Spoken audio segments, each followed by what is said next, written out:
Morning, guys.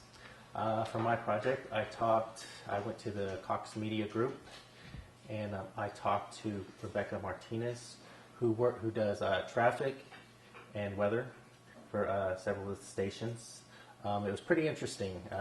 It wasn't what I was expecting.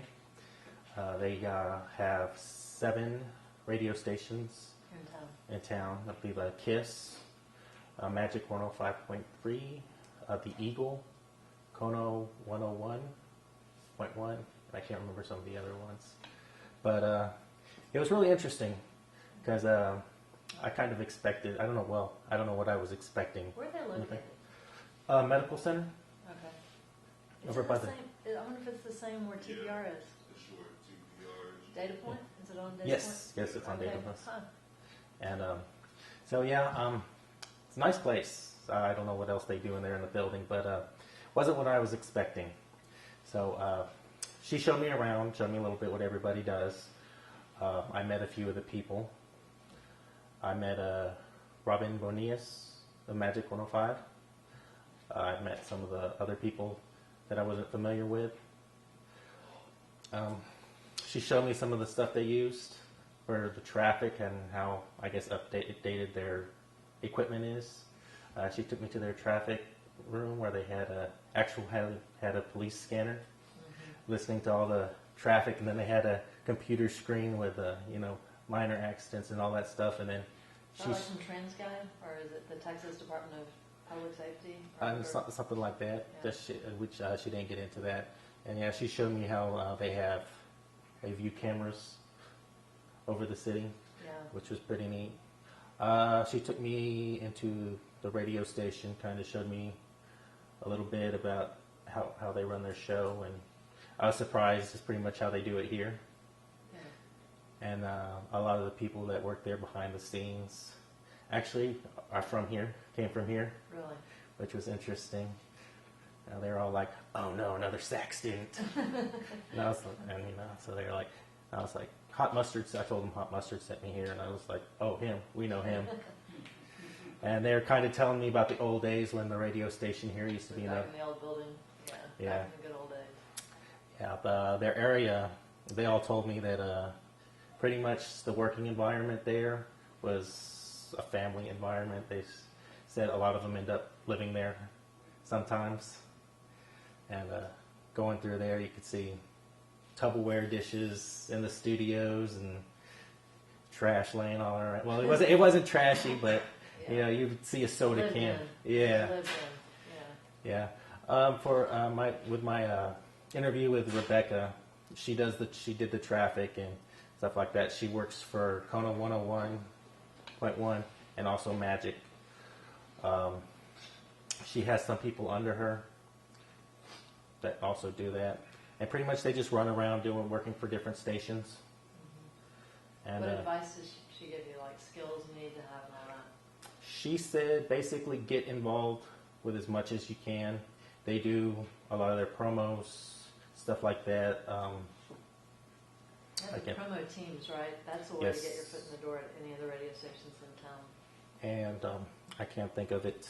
When you go in and when you help do the voiceovers and stuff like that, she said that's a big help of getting into it. There was somebody else that's currently attending SAC I wanted to talk to, but he never came back. But he works up there. He does that kind of stuff. And I don't know, their floor was kind of interesting. It was like a maze. Really? Yeah, it was.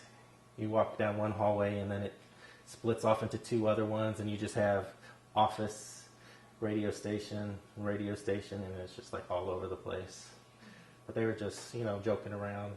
What about concerts and stuff? Because I think with those stations, they bring a lot of talent. They do. Right? They do. They have their event planner. I didn't get to meet that person, but yeah, they have people come in and stuff like that, and those people that come in they get tickets and stuff like that. They leave tickets for, like Justin Timberlake. I know when he was in town in August, that those stations were promoting his concert, so I'm sure they get tickets to hand out. people to call in. But yeah, so it was pretty interesting. And like I said, it was kind of weird going in there to interview them because it just seemed like you're kind of like walking into a frat house or something. They're just all, hey, what's up? And I was like, I'm here to interview so and so. I was like, okay, she's in the back. And I was like, okay. I just asked her, she What's her background then? Did she go to school for radio? She did. She came here. She's a graduate from here. She's been working there for about 2 years now. So she said a really big thing is to get involved with the radio program here and kind of just get involved. Work your way in. Mm-hmm. And Cox is one of the big radio station owners nationwide. You know, the Cox family are the Coca-Cola family.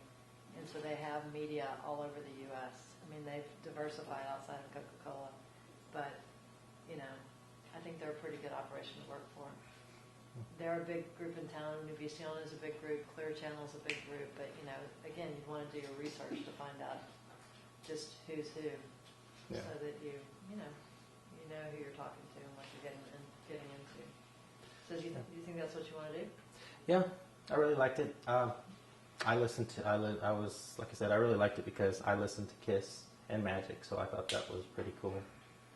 And Kiss had a big shakeup, though. Remember, didn't they have Lyle and Han for years? Or, yeah.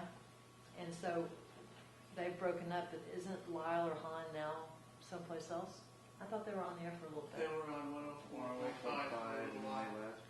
And then they left, so they're off the air again. Interesting. So do they have a morning team? They do. Think of his name. Yeah. What station? Kiss. Billy Madison. Yeah, that's it. Billy Madison. Yeah. Is he based here locally? I don't know. He wasn't there. So. Yeah, because I just wonder, it's kind of like that Mix 96 where the people are based out of Dallas. Now they'll do San Antonio cut-ins to make it seem like they're coming from San Antonio, but they're actually coming out of Dallas. So I don't know how many, did y'all know that? Yeah, 96 is not from San Antonio. I think it's deceptive, frankly.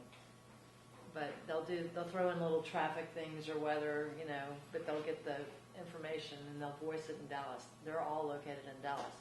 And so you have that's what's, you know, quote unquote wrong with radio, because used to you'd have DJs who were local at every town. Now you can hire a team who, I'd like to know how many people that Mix 96, like how many stations, they're the morning show for, I don't know how many stations. So I kind of wonder if this guy's even in town. Yeah, that's the way of the world. Now with digital, you can hire a good team and then you can just broadcast in all these different markets and do the little cut-ins, making it seem like it's local, but it really isn't. Even Xavier's World is that too. Really? They do San Antonio local, but they're also broadcast out in Oakland and San Francisco. So they're the talent. They're the talent that's being broadcast out in Oakland and San Really? Francisco. Now that's interesting that San Antonio boys are broadcasting in San Francisco because that's a big market. I wonder anybody else in town. Does anybody know radio people? That's interesting. I know. I'm surprised they don't get paid more then. They should be getting paid more. I didn't get to ask how much paycheck comes in. And I'm still not believing the guy from the Express News that that's all he gets paid. I think he was lowballing you. Seriously. Because I know with Kerry Clack used to be a columnist for the Express News. Do y'all know him? Really nice guy, African American. Started out writing for the paper on the east side of town and got hired by the Express News. I think he was their first and only black columnist. He was making $80,000 a year several years ago because one of my students interviewed him and he told how much he was making. So I can't imagine that the editor-in-chief is not making that much money. I think he's just, I don't know, that just doesn't seem right. In a better light. Yeah. And maybe it is because they did lay off a lot of people at Express News, so maybe they had to take pay cuts. But yeah, I think that's, I'm not buying that. Okay, let's see how we're doing on time. We're great.